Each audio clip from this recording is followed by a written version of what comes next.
Better a few treasures than a house full of junk.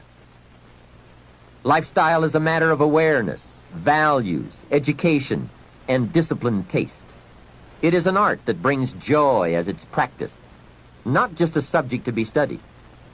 It is the deliberate decision to savor and enjoy all the experiences and possibilities of life. Lifestyle means expanding your knowledge and experiences from the influence of books, people, films, and new adventures. So take advantage of everything and everyone with whom you come in contact. You can begin expanding your lifestyle today. Think of something you can do today to make you feel richer and better about yourself and your life. Make a phone call. Reserve tickets to a concert. Buy some unique music records. Send flowers. Send a thank you note. Plan a trip of new discovery. Begin to read a classic.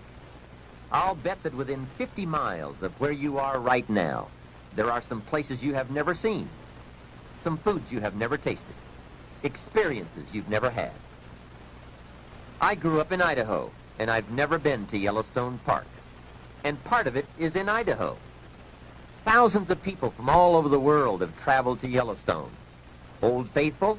Doesn't everyone know about Old Faithful? Hey, I've been to Africa, but not to Yellowstone. Isn't it easy to miss something? Isn't it often easier not to do something, see something, experience something? Hey, let's all set a new goal not to miss anything, especially things within our reach, within travel time, walking time, effort time. And that's the key word, effort. Remember, all good things are upstream. A conscious act from a unique thought. That's where the pleasure is. And the act serves as a bridge between dreams and reality. So develop your lifestyle a little more. Your style of seeing, giving, sharing, enjoying. It's not the amount that counts, but the experience of choosing to live with style. I remember saying to Mr. Schoaf one time, if I had more money, I would be happy.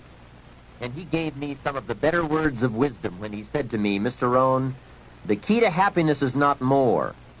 Happiness is an art to be studied and practiced. He said, more money will only make you more of what you already are. More will only more quickly send you on to your destination. He said, if you're inclined to be unhappy, if you get a lot of money, you will be miserable. More money will only make you more. More money will only amplify. If you're inclined to be mean and you get a lot of money, you will be a terror. If you're inclined to drink a little too much, when you get a lot of money, you can now become a drunk because you can drink everything. So style is not more. Style is an art, a genius, a design. Lifestyle is reserved for those who are willing to study and practice the higher arts of life. Lifestyle is culture, music, dance, art, sculpture, literature, plays, concerts. Lifestyle is a taste of the fine, the better, the best. Mortimer Adler, the philosopher, says, if we don't go for the higher tastes, we will settle for the lower ones. So develop an appreciation for the fine. That is a worthy purpose. Developing an appetite for the unique things in life. Study the art and reach for the best. To have the best in the time we have available to us, that is the quest. Remember, it's not the amount, it's the imagination.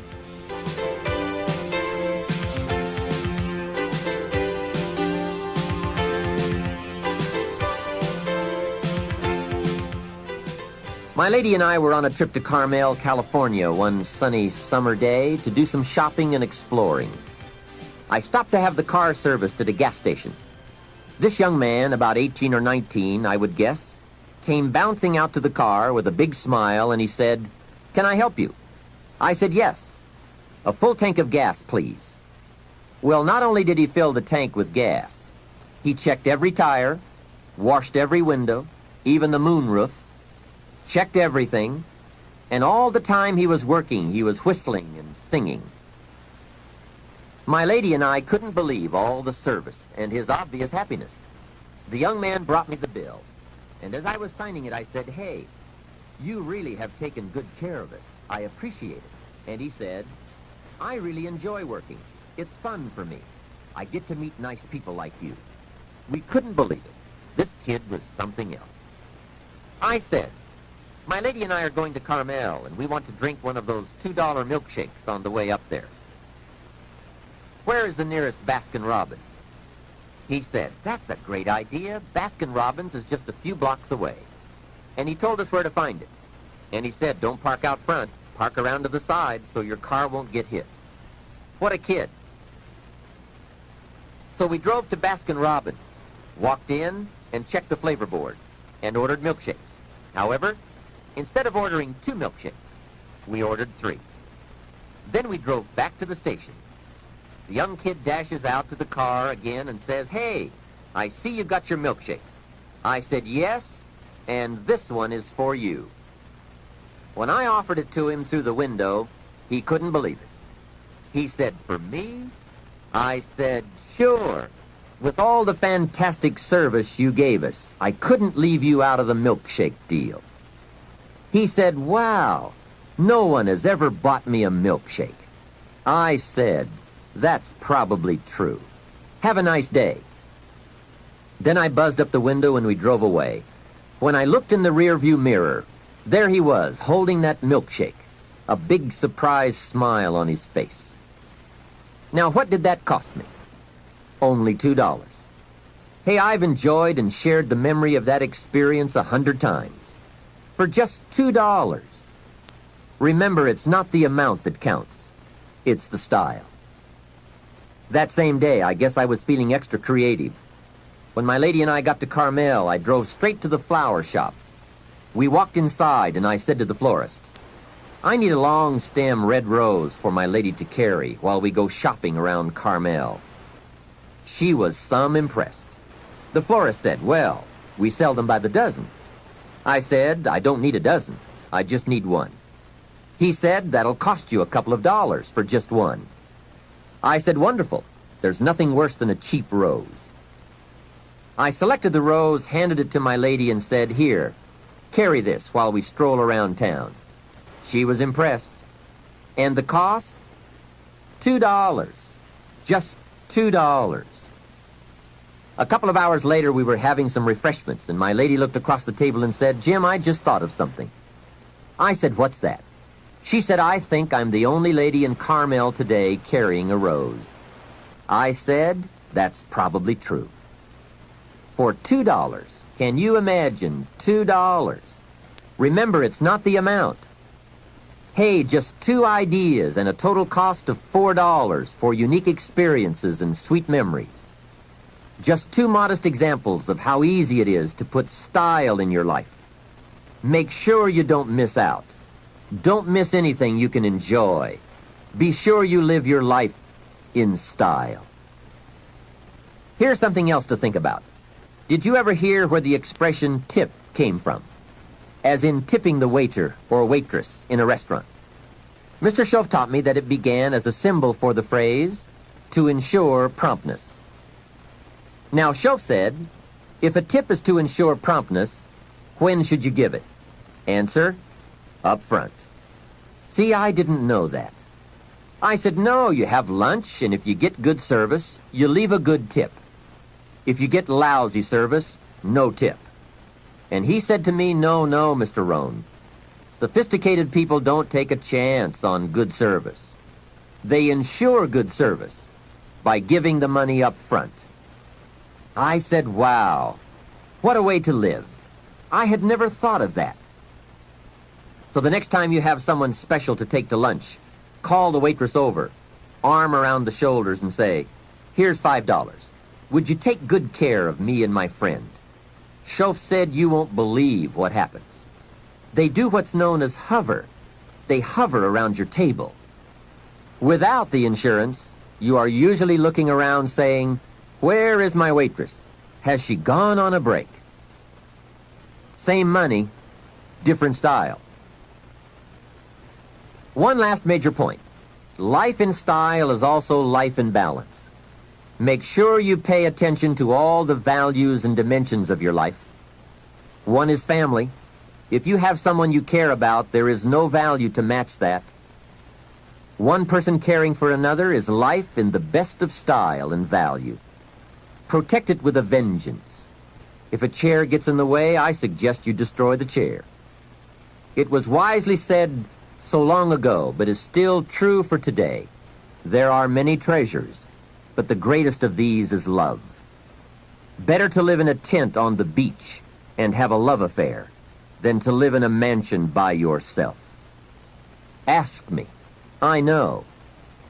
Family must be cultivated like an enterprise, like a garden. Time and effort and imagination, creativity and genius must be summoned constantly to keep it flourishing and growing. Next is friendship. A priceless value, friendship. Friends are those incredible people who know all about you and still like you. Friends are those people who are coming in when everyone else is leaving.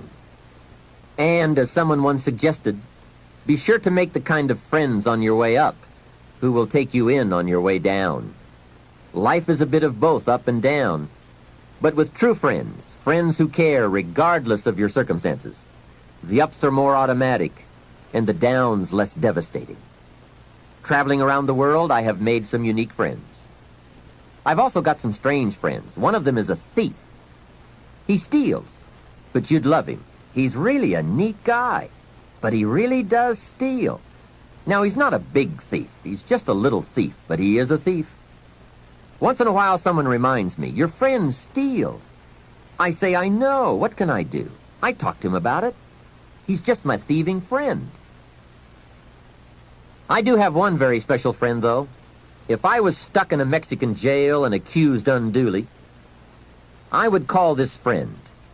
Guess why I'd call this friend? He would come and get me. Now that is a friend. Someone who would come and get you. Guess how much you would spend to get me? Right, as much as it would take. Guess how long you would try to get me out? You're right, as long as it would take. That is a friend, someone who would come and get you. Now, I also have some casual friends who would probably say, call me when you get back. I guess we all have some of those friends. But friendship is so vitally important to those in search of the good life. Make sure your friendships get the attention and the effort they deserve. Properly nourished, they will give back to you that priceless treasure of both pleasure and satisfaction called the good life. And remember, the good life is not an amount. The good life is an attitude, an act, an idea, a discovery, a search. The good life comes from lifestyle that is fully developed, regardless of your bank account, so that it provides you with a constant sense of joy in living and fuels the fires of commitment to all of the disciplines and fundamentals that make life worthwhile. What is wealth without character? Industry without art? Quantity without quality? Enterprise without satisfaction? Possessions without joy? Become a person of culture to add to the whole culture, for we are most certainly a product of all the values of our community and country. Become that person of unusual substance that brings an added measure of genius to the whole, so that our children and the children of many will be the beneficiaries of the treasure. There are three major parts to life change. First is knowledge, second is emotion, and third is action. When all three come together in a unique way, we call that the day that turns your life around. Hopefully, from all that you have heard in this album, it has added to your knowledge a blend of your experience, the experience of others, and now my experience. I hope I have brought you some wealth of knowledge.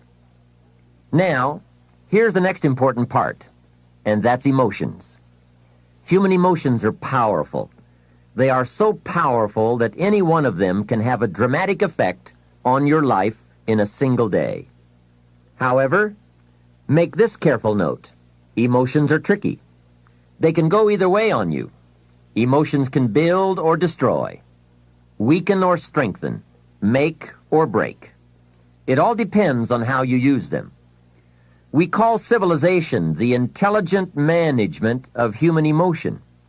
That's it. The power, given an intelligent direction and objective, can accomplish spectacular things. The power, the feelings, those surges of heart and soul. What are they? What can they do? Well, here are some. First, disgust. Disgust is a powerful emotion. Disgust says, I have had it. Hey, that could be the day that turns your life around. That's what I said the day that little Girl Scout came to my door.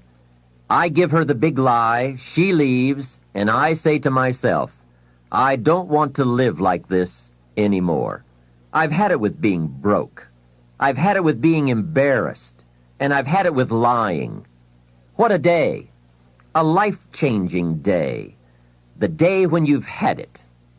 And whether it's something major or something small, the day you can say enough is enough, that could be the life-changing day. The man has finally had it with being a loser. He's had it with mediocrity. He's had it with those awful sick feelings inside, knowing his wife is at the grocery store looking at 2 cans of beans, one marked 69 cents and one marked 67 cents. The man knows his wife is going to buy the 67-cent can, and she doesn't even like the brand. Know why she's going to buy the 67-cent can? To save 2 cents. The man sick inside says, I've had it with being on my knees in the dust looking for pennies. We are not living like this anymore. Look out. That's the day. The I've had it day. The never again day. The enough is enough day. Powerful. Hey, nothing is so life-changing as a powerful disgust. And there's probably nothing so pitiful as a mild disgust. The man says, I kind of think I've had it. How sad. Not powerful enough for life change. Now here's the second emotion, decision. Decision-making is emotional. Those knots in the pit of your stomach, waking up in the middle of the night, lying there in a cold sweat, trying to decide. We sometimes call it inner civil war, conflict, battle of the mind, heart, and soul. It's emotional, it's powerful, and critical. It sets the course or blinds the course. It sets the mind or leaves us helpless, drifting, not being able to make up our mind. Well, for progress we must decide. Come to grips with the surges, the tides, the conflicts. The best advice I can give you is, if it's easy, do it easy. If it's hard, do it hard. Just get it done. If after listening to this program you cleaned up a whole list of decisions, that might furnish enough inspiration for the next 10 years. And I might add, sometimes getting on with it is easier than deciding. Sometimes deciding is the toughest part. But once you have waded those waters, you can climb the mountain. Deciding is truly the day that turns your life around. Next is desire. Wanting to bad enough. And I don't know how to tell you to want to. You have to come up with that. There are 2 things, however, that I know about desire. First, it comes from inside, not outside. You don't send off for it, although some people try. And second, desire can be triggered. Sometimes it waits and sleeps, waiting for something to happen. And who knows what that trigger, that happening might be. Maybe it's a song, maybe it's a sermon, maybe it's a movie, a lecture, a seminar. Maybe it's a conversation with a friend, a confrontation with an enemy, an event, a day, a bitter experience. Whatever it is, it's good. Sometimes from the bitterest experience comes the greatest awakening. Here is some of my best advice to you. Welcome every human experience. You never know which one is going to turn it all on. Don't keep up the walls. The same wall that keeps out disappointment keeps out happiness. Let life touch you. Don't let it kill you, but let it touch you. It could be the next touch that makes the day that turns your life around. And here is the last emotion, resolve. Resolve says, I will. Two of the most powerful words in the language, I will. Benjamin Disraeli once said, nothing can resist a human will that will stake even its existence on the extent of its purpose. Shortly put, I'll do it or die. That could be the day. The man says, I will climb the mountain. They've told me it's too high, it's too far, it's too steep, it's too rocky, it's too difficult. But it's my mountain. I will climb it. Pretty soon you will see me waving from the top or dead on the side because I'm not coming back. Hey, that's powerful. Time and fate and circumstance call a hasty conference, and they all agree. We might as well let John have it. He says he's going to get it or die. Wow, that's it. Resolve. The best definition of resolve I ever heard was from a junior high girl in Foster City, California. I'm talking to the junior high kids, and I asked the question, who can tell me what resolve means? I got several hands. Some were pretty good, but the last one was the best. She said, I think resolve means promising yourself you will never give up. I said, that's it. Best I've heard. Promise yourself you will never give up. I asked the kids, how long should a baby try to learn how to walk? How long would you give the average baby before you shut him off? You say that's crazy. Any mother in the world would say my baby is going to keep trying until it learns how to walk. No wonder almost everyone walks. What a magic formula. The until formula. Good question. How long are you going to work to make your dreams of wealth and happiness come true? I suggest the until formula. It's the best. Emotions, disgust, decision, desire, resolve. Now let me give you the third part of the equation. That equation that gets results. It's action. Disciplined action. There's a famous line that says, don't just be listeners, be doers. That's it. Doers. The whole world loves the doers. That's what makes the wealth and the winning. Doing, disciplined, emotional action. Another famous line says, faith without action serves no useful purpose. Wow, what a major piece of information. Many people these days are big on affirmations. You have to be very careful of affirmations. Remember, there is a thin line between faith and folly. Here's the best I can give you on affirmation. Affirmation without discipline is the beginning of delusion. And there is nothing worse than delusion. Walking west looking for the sunrise. It's bad. However, affirmation with discipline can bring the most incredible results. But remember, they go together. Make sure you have a game plan to match your wishes. Otherwise, they will always be wishes.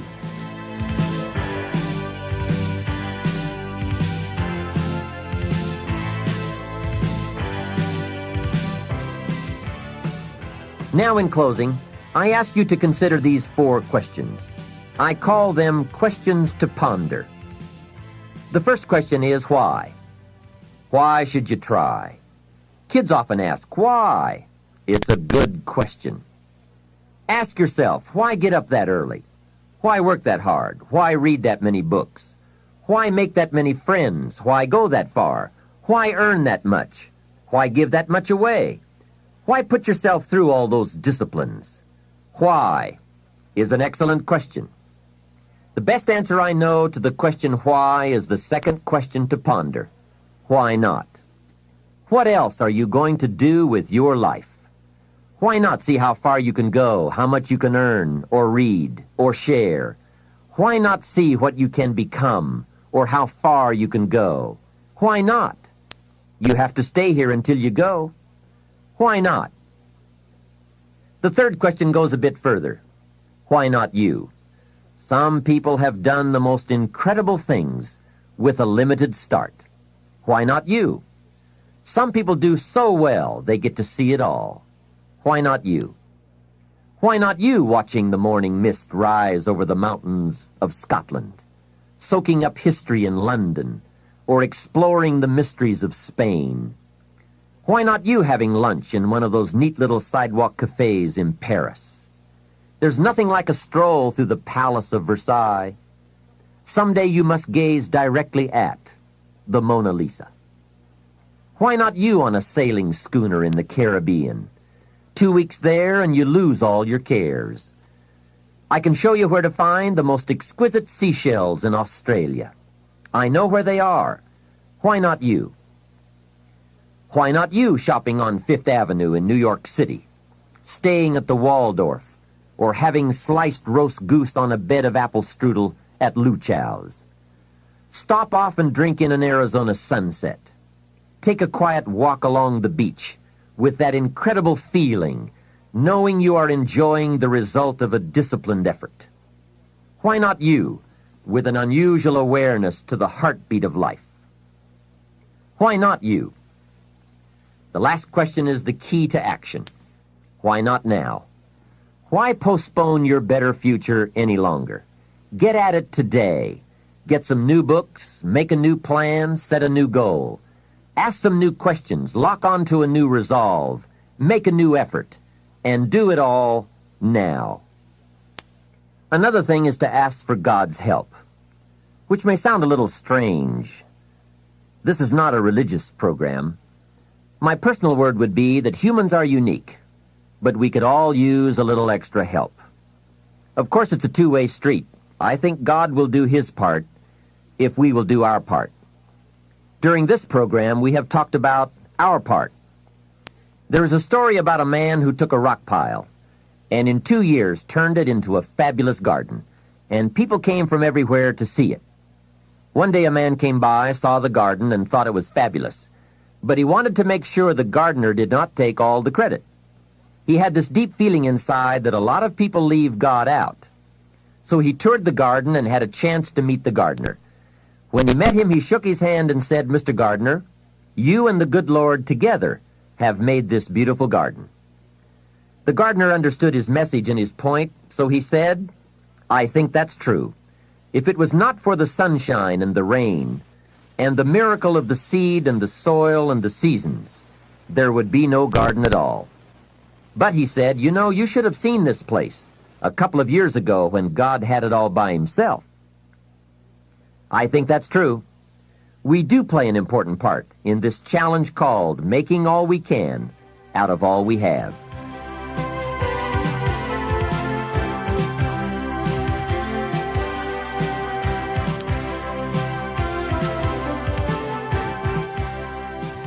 Well, we have shared a feast together during these cassette sessions, a feast of ideas that can, if we'll digest those ideas, satisfy our lifelong appetite for both wealth and happiness.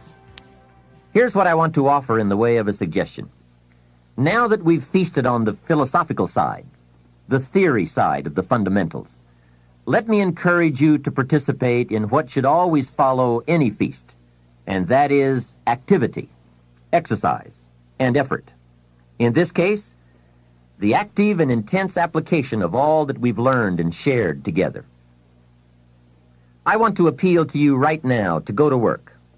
I appeal to you to review your associations with those people around you. I appeal to you to set your goals, to begin the quest for developing yourself, and to embark on a journey leading to your own financial independence by following a well-defined plan. I appeal to you to enjoy your life as you seek to improve it. I give to you my strong appeal to seek knowledge so that your value to yourself and to others might increase. And finally, I appeal to you to discipline yourself for the control and management of the precious commodity of which we are granted only a limited amount, time. Work on all these areas, but by all means work. It is always easier to think than to do. It is easier to promise than to achieve. It is easier to pretend than to produce. It is easier to plan than to act. I ask you not to do what is easy, but to do what will actually bring you the achievements you seek. those who enjoy wealth but not happiness, those who are happy but not prosperous, as well as those who are neither happy nor wealthy, seem to ignore some or all of the fundamentals we've discussed. They are perhaps too busy, too tired, too preoccupied, too lazy, and perhaps even too rich to give attention to the basics. But don't let that be you. Go to work today on the fundamentals and commit yourself to yourself. The results will be well worth it, I promise. This is Jim Rohn giving you my final appeal. Let's do something remarkable.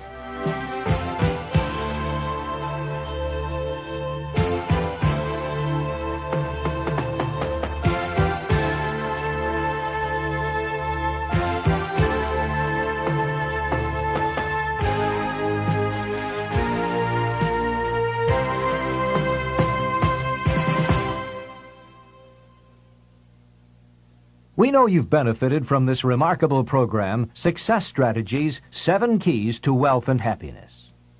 We're confident that if you choose, your plan can help you make your dreams reality. This is just one of the many programs Nightingale Conant produces to help you reach your highest potential.